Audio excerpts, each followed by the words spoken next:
Iya.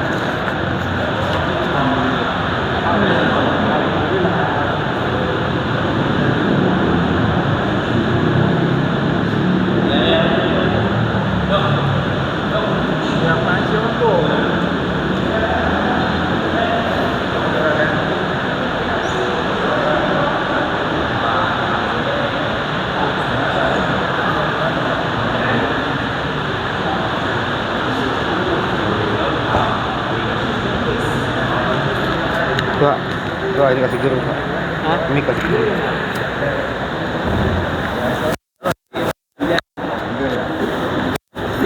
Ini mah nggak salah ini bro, karena mah. Iya, jangan kayak kemarin. Ininya tekan gitu kan.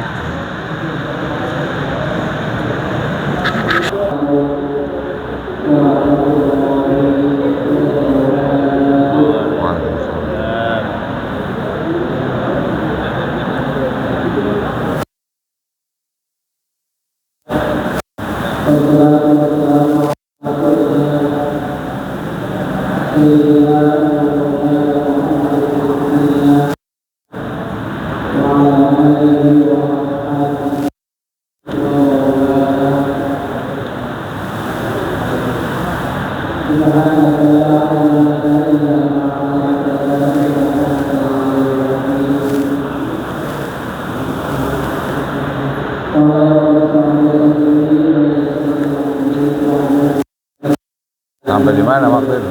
Nyari ini nggak di bawahnya. Iya bawahnya kurung itu mana.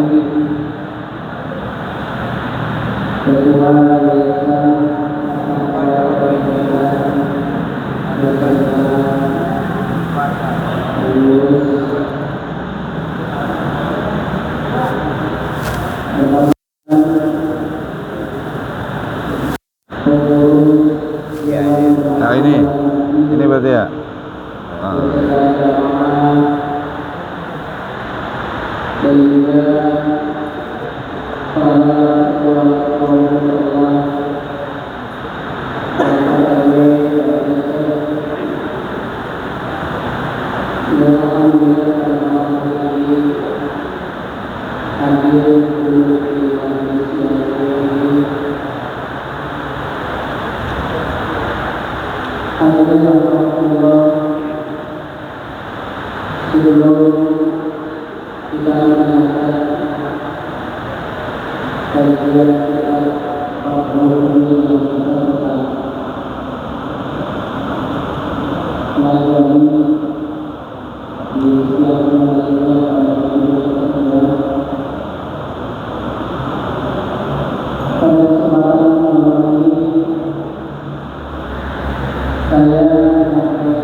Emang nggak di WA, nggak di WA.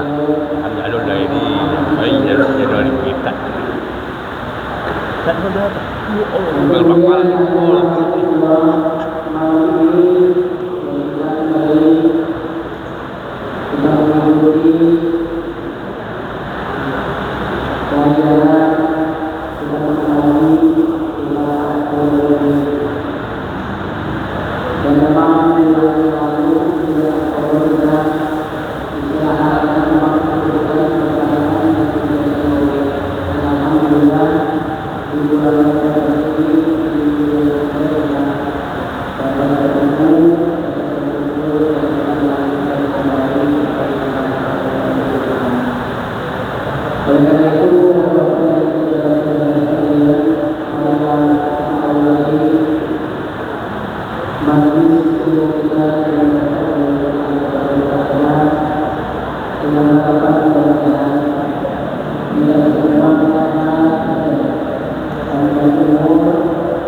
Ini ya, kanan ya.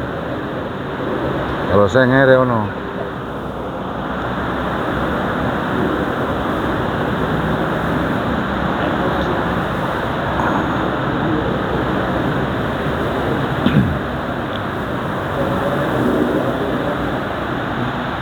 Assalamualaikum warahmatullahi wabarakatuh.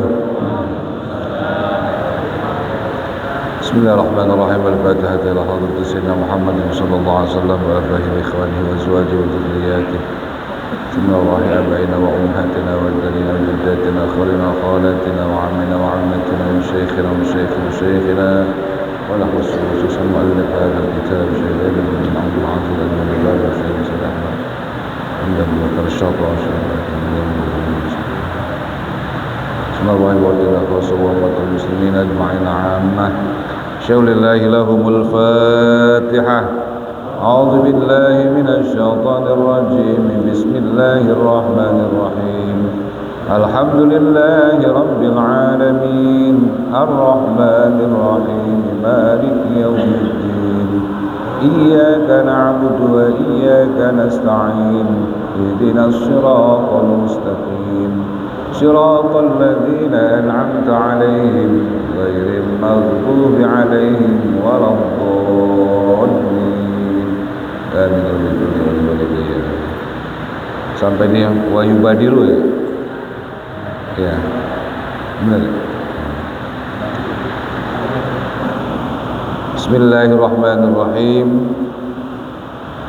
Wa yubadiru man marra bifaitin wujuban in fata bila udhrin fayalzamuhul qada'u fawran.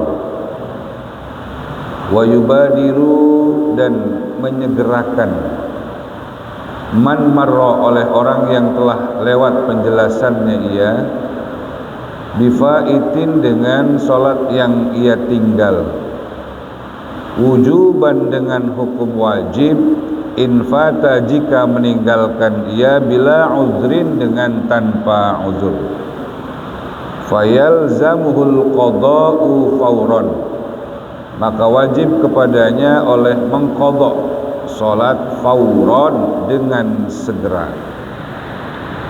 Qala syekhuna, telah berkata oleh guru kami Ahmad bin Hajar rahimahullah, oleh Imam Ahmad bin Hajar rahimahullah ta'ala, walladhi yadhharu annahu yalzamuhu sarfu jami'i zamanihi lil qada'i ma ada ma yahtaju li sarfihi fima la budda lahu minhu. Walladhi yadhharu, dan bermula perkara yang nampak ia, yang zahir ia. Nanti disebut dengan kaul zahir namanya Pak. Ini jelas nggak suaranya Pak? Agak menggema ya. Gak usah pakai echo kali, ada echo-nya nggak? Hah? Kipas angin. Hah? Oh, sekarang jelas. Iya. Annahu yalzamuhu sarfu jami'i zamanihi, bahwasanya seseorang yalzamuhu, wajib kepadanya, sarfu jami'i zamanihi, oleh menggunakan semua waktunya, lil qada'i, untuk qada salat, ma ada ma yuhtaju li sarfi, selama melayani ia akan sesuatu yang dibutuhkan ia, li sarfihi, untuk penggunaannya zaman, fima la budda lahu minhu, pada sesuatu yang tidak boleh tidak baginya dari zaman, dari zaman. Wa innahu yahrumu alaihi tatawwu', dan bahwasanya seseorang yahrumu, itu haram, alaihi, atasnya, at-tatawwu', oleh tatawwu', melakukan sholat sunnah. Jadi bapak-bapak begini, kalau kita bacanya ala pesantren itu nggak paham ya. Tapi untuk pemahamannya sebetulnya lebih pas Kalau kita teliti satu persatu kosakata yang ada di dalam kitab itu, nanti kita mengetahui marji' domirnya, dan juga kita bisa mengetahui hukum-hukum yang ada di dalam bacaan itu sendiri, apakah jadi fi'il, fa'il dan lain sebagainya, itu lebih jelas. Pada pertemuan yang lalu sudah disampaikan bahwa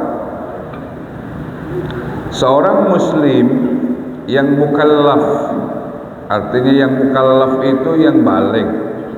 Mukallaf itu artinya yang sudah terkena beban hukum. Seorang muslim yang mukallaf yang dalam keadaan suci, apabila dia meninggalkan sholat dengan sengaja dari waktu jamak, artinya dari kumpulnya dua waktu di dalam sholat, dan jika alasannya dia tinggalkan itu adalah sengaja, dan dia sengaja itu nanti ada dua kategori. Kalau dia sengaja meyakini sholat itu wajib, maka setelah diperintahkan untuk bertaubat, dia tidak dihukumi kafir. Tapi kalau misalkan dia sengaja meninggalkan sholat, kemudian dia meyakini sholat itu tidak wajib, maka orang tersebut tetap diperintahkan untuk bertobat. Jika tidak mau bertobat, maka dia wajib dibunuh dan tidak boleh dikuburkan bersama dengan orang-orang Islam karena dia hukumnya kafir. Paham ya? Nih, ini bulan kemarin nih. Bulan kemarin. Biar nyambung nanti maksudnya ke pembahasan berikutnya. Kalau ada yang ngomong kejam amat Islam, orang kagak sembahyang kudu dibunuh, ya Pak, yang membedakan kita orang yang beragama Islam, yang beriman kepada Allah, dengan orang kafir, itu yang membedakan cuma satu, namanya sholat. Al-farqu bainal muslim wal kafir as-sholat. Yang membedakan antara kafir dan muslim itu cuma sholat. Artinya kalau misalkan orang itu tidak sholat, kemudian dia tidak meyakini sholat itu wajib, hukumnya kafir. Udah, nggak ada tawar menawar.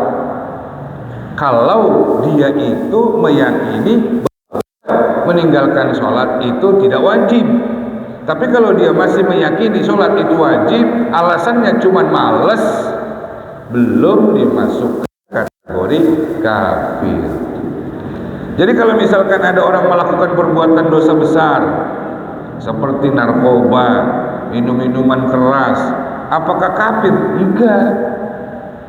Tidak masuk dalam kategori kafir karena yang ditinggalkan atau yang dia lakukan itu sesuatu yang berdosa tapi tidak menyebabkan kafir.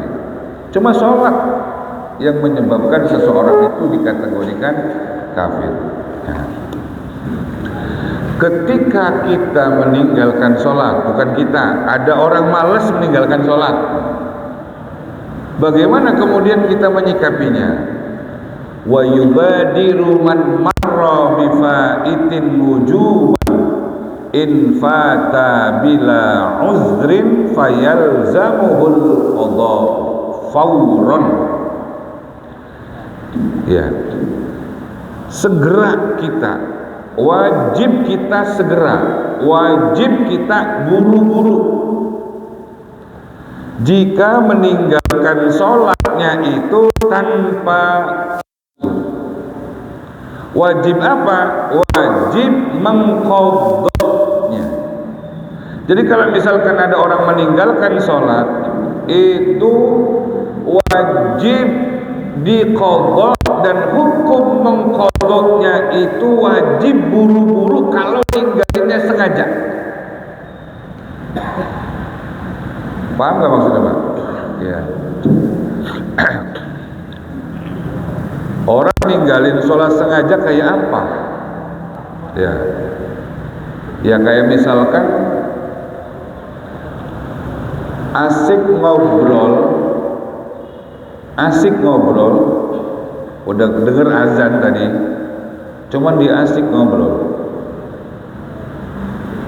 Jam 12:30 mulai ngobrol lah katakan. 1:30 temennya ngajak sembahyang. Sembahyang harus 1:30 dulu tangguh. Masih ada loh. 2:30 ditegur lagi, sembahyang. Baru 2:30. Lah, dikit lagi jam 3. Asar nyampe. Sengaja gak tuh ninggalinnya? Yang begini nih wajib fauran. Wajib buru-buru. Awas, ini nggak boleh nih, nggak boleh disepelein.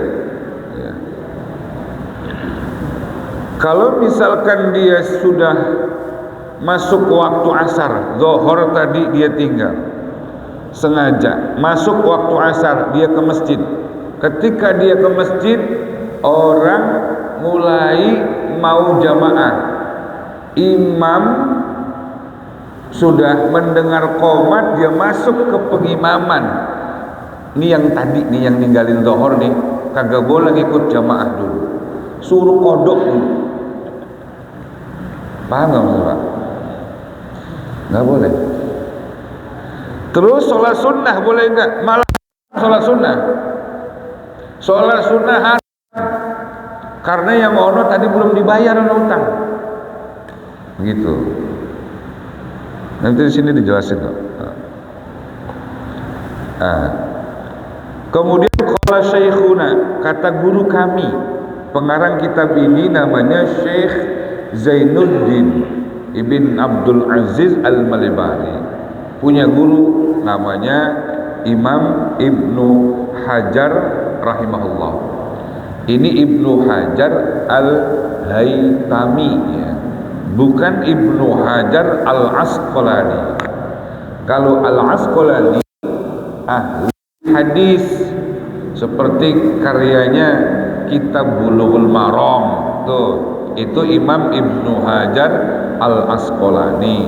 Kalau Imam Ibnu Hajar Al-Haytami, ini kitabnya banyak, diantaranya Fathul Jawad, kemudian kitab-kitab fikih.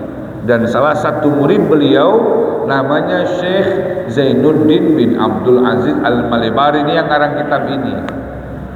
Makanya di sini bahasanya qala syekhuna, guru kami berkata. Berarti kalau gurunya Syekh Zainuddin dia adalah Ibnu Hajar Al-Haytami. Nanti sedikit saya berbagi cerita nih Pak, tentang singgung menyinggung antara satu ulama dengan ulama yang lain, tapi ini melalui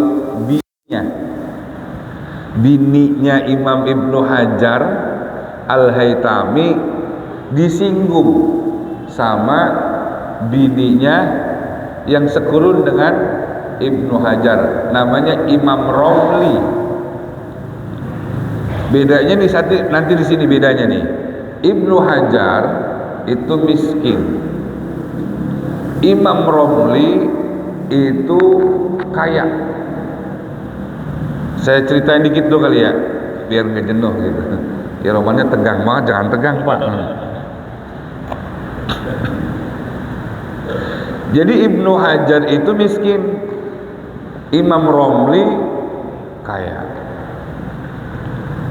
Imam Romli itu saking kayanya Pak, kalau ngadain acara kayak misalkan dia butuh kolam renang, yang lain nggak boleh masuk, khusus keluarga Imam Romli. Yang lain nggak boleh masuk kolam renang. Satu ketika memang Imam Romli itu booking kolam renang yang besar untuk keluarganya. Istrinya dia tuh yang tukang mesen tuh, ya minta waktunya sekian, semua fasilitas dipakai. Pada saat istrinya Imam Romli udah booking kolam renang itu maksudnya pemandian air panas Pak ya. Tiba-tiba istrinya Imam Ibnu Hajar Al-Haytami ada di kolam renang itu, di hammam itu, di pemandian air panas itu. Sehingga istrinya Imam Romli ini kecewa karena ada orang lain. Kemudian menanyakan kepada pihak pengelola, kenapa ada orang lain ini? Kata pengelola itu, saya nggak enak, soalnya itu yang orang lain adalah istrinya Imam Ibnu Hajar Al-Haytami. Beliau itu istri daripada ulama besar yang sangat terkenal. Dia juga mau mandi air panas juga. Saya nggak enak menolaknya. Oh, itu istrinya Ibnu Hajar. Iya, kalau begitu saya datang. Ketemulah istrinya Imam Romli kepada istrinya Imam Ibnu Hajar. Apa kata istrinya Imam Romli? Ngomong tuh sama istrinya Ibnu Hajar. Dia bilang begini, oh ini istrinya Imam Ibnu Hajar. Iya. Ini siapa? Imam Romli. Oh iya, ternyata emang udah kenal ya. Kenapa ibu sendirian di sini? Kata Imam Romli istrinya. Iya. Terus sambil berlalu, setelah ngobrol-ngobrol, dia mengatakan begini, sampaikan salam saya ya buat suami ibu, sampaikan bahwa ternyata pasir itu lebih hebat daripada batu. Pasir itu lebih hebat daripada batu. Ini nyinggung siapa Pak? Hajar artinya apa? Batu. Romlun pasir. Apa kata dia? Sampaikan ya, ternyata pasir lebih hebat daripada batu. Artinya apa? Laki gua Imam Romlun artinya pasir. Situ suaminya Imam Hajar, batu. Sampaikan ternyata pasir lebih hebat daripada batu. Kenapa? Semua tempat hammam itu pemandian panas udah di booking. Ini ada batu, masa batu nyampur sama pasir gitu kira-kira.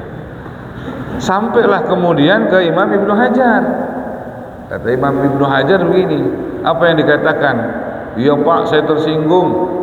Masa katanya batu kalah sama pasir, padahal gedean batu daripada pasir. Terus kata Imam Ibnu Hajar, jangan begitu. Kalau kamu mau tahu, batu itu sebetulnya masih lebih hebat daripada pasir. Enggak, saya nggak percaya. Mana buktinya? Ayo, kita punya sumur nggak? Ada sumur. Kamu ambil air itu dari sumur tersebut, tuh pakai ember. Pas diangkat gitu Pak, ternyata bukannya air yang berat itu, yang ada di dalam ember itu adalah batu mutiara semuanya. Dengan izin Allah, permintaan dari Imam Ibnu Hajar, ya Allah buktikan kekuasaanmu bahwa batu lebih hebat daripada pasir. Itu ternyata bukan air isinya, tapi isinya adalah batu permata di situ. Setelahnya istrinya lihat, ya Allah, iya ternyata batu lebih hebat daripada pasir. Kata Imam Ibnu Hajar, kau jual satu batu itu bisa membeli seluruh asetnya Imam Romli. Begitu. Ini gara-gara Imam Ibnu Hajar seperti itu. Jadi wajar kalau bini sama bini, walaupun bininya kiai, pada berantem wajar. Contohnya udah ada di zaman itu. Ya. Ini Imam Ibnu Hajar sedikit. Kata guru kami gitu, Syekh Zainuddin bin Abdul Aziz Al-Malibari yang bernama Imam Ibnu Hajar, walladhi yadhhar annahu yalzamuhu sarfu jami'i zamanihi lil qada'i ma'adama yuhtaju li sarfihi fima la budda lahu minhu. Alladhi yadhhar, sesuatu yang jelas, sesuatu yang nampak. Maksudnya begini, kalau kita belajar ilmu fikih ada namanya qaul azhar. Qaul itu banyak, pendapat itu dalam fikih begitu ada tingkatan-tingkatannya. Dari tingkatan ashah, sahih, ahsan, hasan, aq'ad, qa'id, azhar. Walladhi yadhar. Nih di sini maksudnya zahir ya. Yang jelas, yang nampak jelas dalam pandangan Imam Ibnu Hajar adalah annahu yalzamhu sarfu jami'i zamanihi lil qada. Seseorang itu wajib menghabiskan waktunya. Kalau dia meninggalkan sholat, dia wajib menghabiskan waktunya untuk sholat. Ma ada ma yuhtaju fi ma la budda minhu, kecuali waktu-waktu yang memang diperlukan dalam kesehariannya untuk mencari nafkah.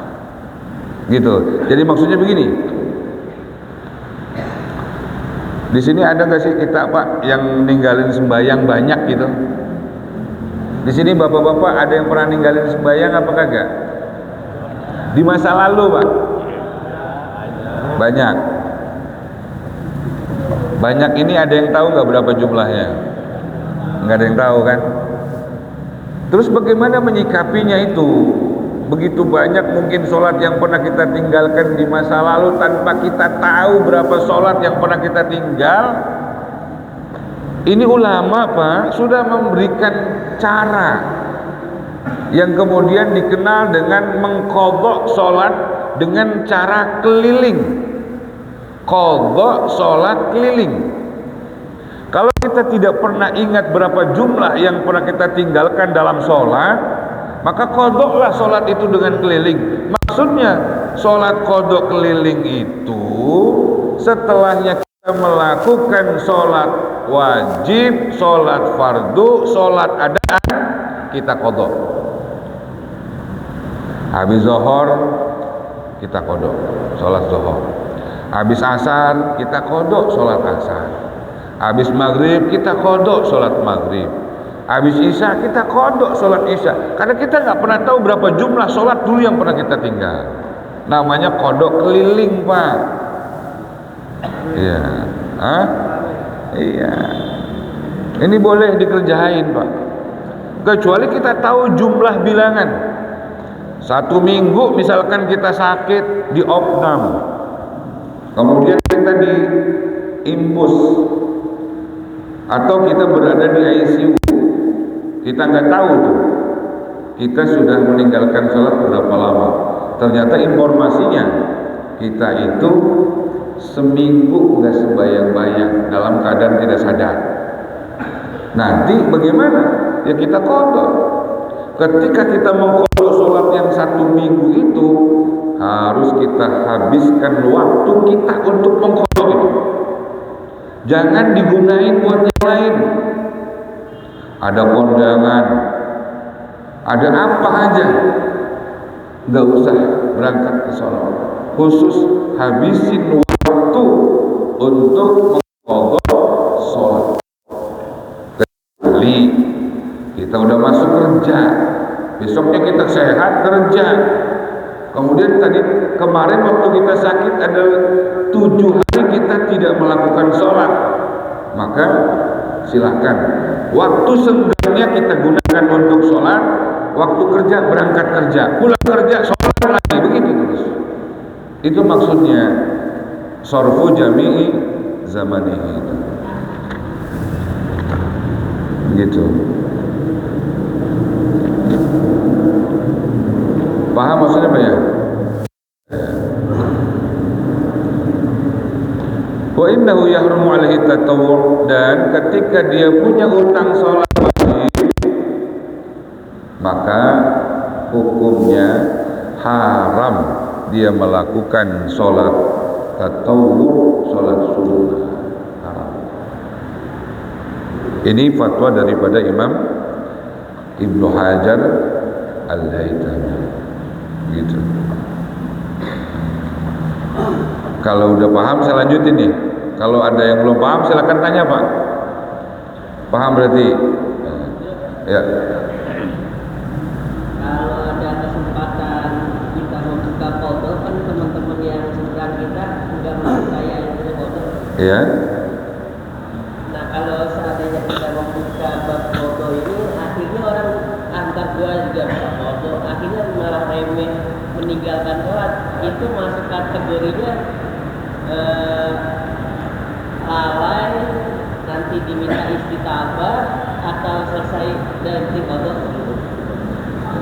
Di pertemuan yang kemarin telah saya sampaikan bahwa qadha itu yang kemudian diperintahkan untuk istitabah dan ada hukuman yang harus sudah dilakukan an waqti jam'in, dari waktu berkumpulnya dua waktu yang bisa dijamak.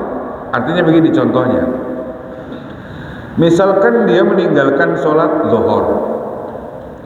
Ketika dia meninggalkan sholat zuhur, terus masuk waktu asar, masih belum melakukan sholat asar. Di sini harus ada istitabah. Hukum istitabah, hukumnya wajib jika dia meninggalkannya itu dengan sengaja. Dan hukuman itu akan dijatuhkan kalau dia sudah masuk kepada waktu yang ketiga.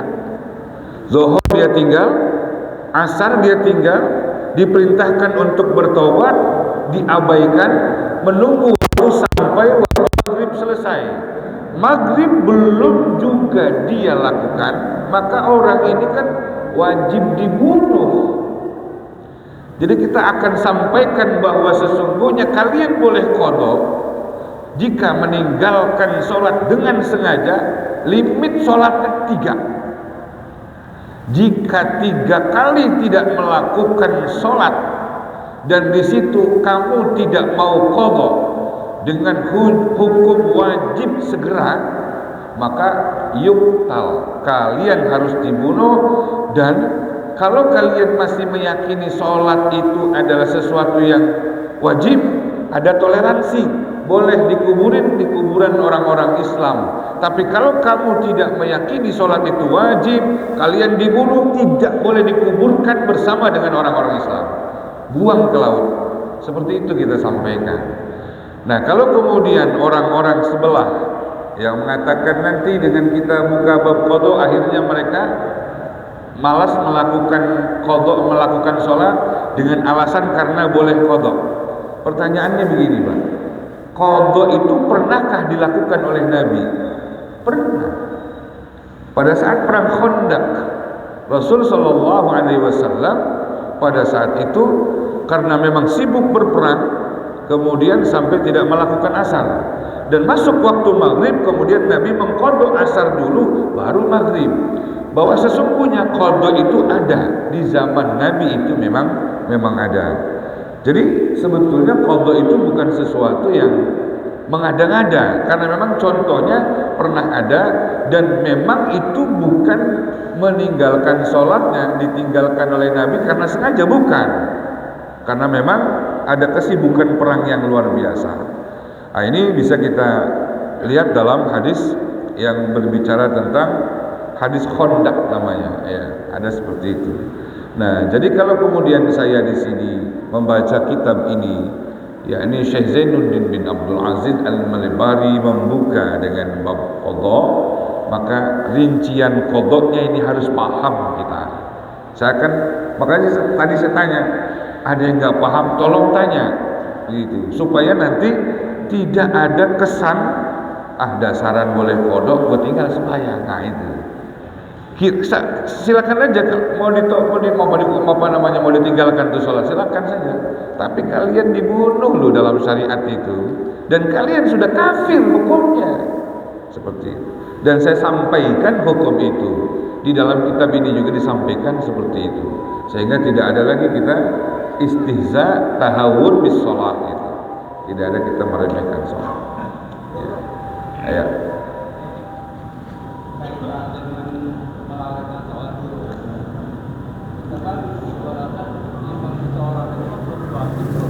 Ya. Ya.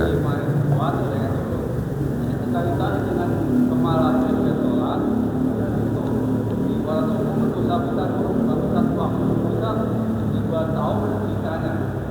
Itu kaitan dengan begitu banyak ibadah yang tadi ada begitu besar juga gitu.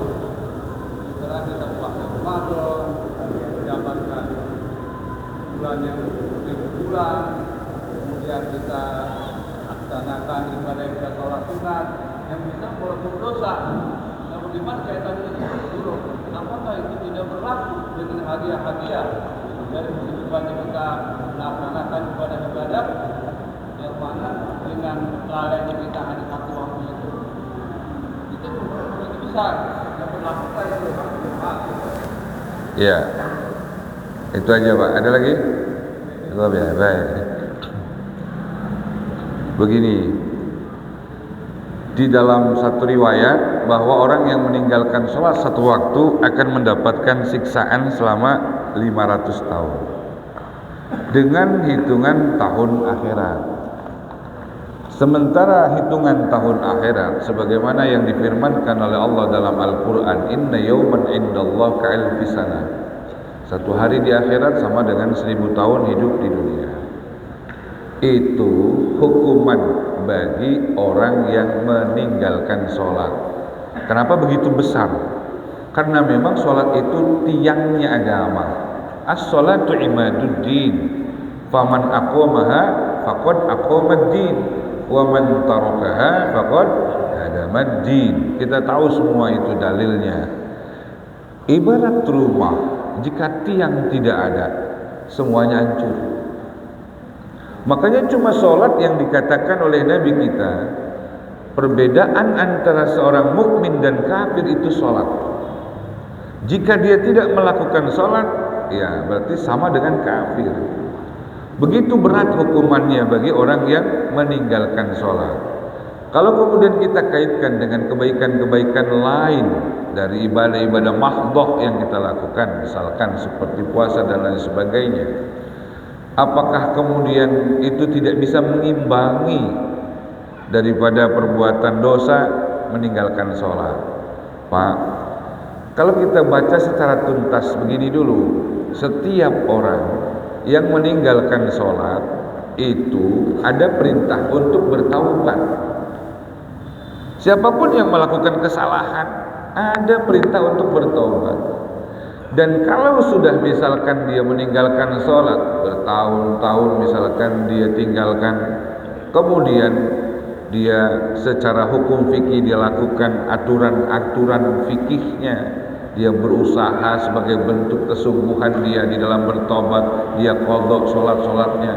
Setelah bertaubat, pada hakikatnya at-taibu min dzambi kaman la dzambalah. Kata Nabi, orang yang bertobat dari satu dosa itu seperti orang yang sudah tidak punya dosa lagi.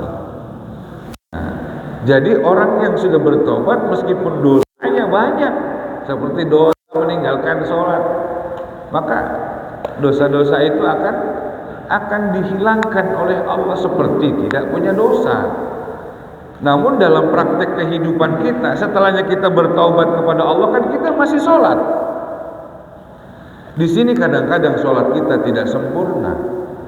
Ketidaksempurnaan sholat kita atau adanya lobang-lobang dari sholat fardu kita, maka itu kita harus tutup. Salah satu caranya adalah dengan memperbanyak sholat sunnah. Sholat sunnah itu nanti akan melengkapi. Jika sholat-sholat kita ada yang tidak sempurna, melengkapi sholat kita, menutup yang berlubang dari sholat-sholat fardu kita. Ada ikhtiar yang luar biasa dalam syariat yang harus kita lakukan, gitu. Nah, itu tidak menafikan kebaikan-kebaikan dari misalkan puasa yang pernah kita lakukan dan sebagainya, tidak. Karena semuanya itu nanti akan ditimbang. Berapa nilai puasa yang kita dapatkan, berapa nilai zakat pahalanya yang kita dapatkan, berapa nilai syahadat dan lain sebagainya, ditimbang antara dosa dengan pahala yang kita punya, beratan mana gitu. Beratan mana? Jadi nanti pahala sholat kita, pahala puasa kita, puasa zakat kita berbuat baik kita di dalam interaksi kita terhadap sesama dengan dosa meninggalkan sholat, lebih banyak mana, lebih berat mana, gitu. Disinilah nanti akan ada mizan dari Allah, timbangan dari Allah.